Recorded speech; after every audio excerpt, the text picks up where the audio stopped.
બરોબર 3 મહિના થાય ને તારા ડોક્ટર હોય ને ડોક્ટર પાસે જાય ને ડોક્ટર એમ કહે કે ભાઈ આનું મોટું ઓપરેશન કરવું પડશે ને પછી કોઈ દાડો પુરુષ ના રહે, પુરુષ તત્વ જતું રહે. હું મેરડી છું, મારી બહુચર ને આરામ થાઉં. શંખલપુર ના ટોડાની બહુચર બોલું છો. મને ઓળખો ને તો ઓળખાય. અરે સાંભળતા નથી, આવતા મારું નસીબ. શું કીધું કે ખબર પડી? હા માડી. હું કીધું કે મારી ગુનો થયો છે બહુચર. તાર દીકરાને એક વખત લોહી પાડ્યું, 2 વખત લોહી પાડ્યું ને એક દાડો તો આખો દાડો લોહી પાડ્યું છે. હા માડી. હા આખો દાડો લોહી પડે પછી ઓપરેશન થાય. પટેલ ઓપરેશન થાય એટલે પછી પુરુષ જતો રે. હા માડી. માં હજારો લાખો કરોડો ગુના થઈ ગયા. અમારે ક્ષમા કરજો માડી. તમે અમારા ને અમે તમારામાં. હા હા માડી. સાચું છે, હું સાચી છું. હા માં સાચી છું.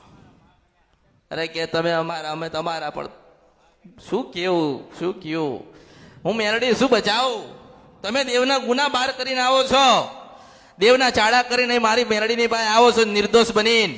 હા માં. માતાજી અમારા દુઃખ પડ્યું એમણે દુઃખ પડ્યા છે, પેલી બહુચર એમણે પડી ગઈ છે, કોકનો શ્રાપ લાગ્યો છે, કોકની બદદુઆ લાગી હશે, કોકને તમે નહીં ગમ્યા હોય ને તમારી વાણીએ કોકને નહીં ગમ્યું હોય ને તમે કોકની ઉપર નજર બગાડી હશે ને ના વળગન તો મારી બહુચર મેલડી જતી રહે. હું શંખરપુરની બહુચર બોલું છું. શંખલપુરની બહુચર બોલું છું. અસલ ઘડી બે ઘડી શંખલપુર મેલીને અમૃતની ઘરે આવી છો ને ગાયા વગર જતી રહું તો મારા અવતારમાં ખોટ પડે. હું શંખલપુરની બહુચર બોલું છું. હા માડી. હા હવે કેટલું બતાવ્યું, બહુ બતાવ્યું, ઘણું બતાવ્યું, ઘણું ગોત્યું. તમારા ગુના, તમારા પાપ, તમારા કર્મ બધું ગોતીને હું તો મેરડી આવી છું. બધું ગોતીને 12 ગુના કર્યા, ભૂલો કરો છો. 12 ગુનો કરો છો, ભૂલ કરો છો, પાપ ઓરો છો, ખોટું બોલો છો, ખોટું કરો છો, ખોટા માર્ગે જાઓ છો અને દુઃખી થાવ એટલે અમૃતની મેરડી પાસે આવો છો.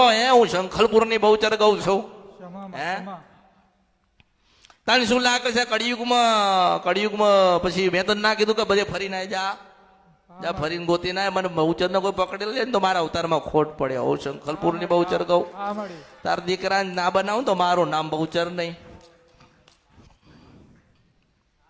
મેં તો કીધું કે બહુચર માં વળી ગયા, બહુચર માં તમને પાવે તને બનાવશે. લોહી ચાલુ થયું છે બંધ થતું નથી ને મારી પાસે આયા છો તો ઘડીક વાર બંધ કર્યું છે.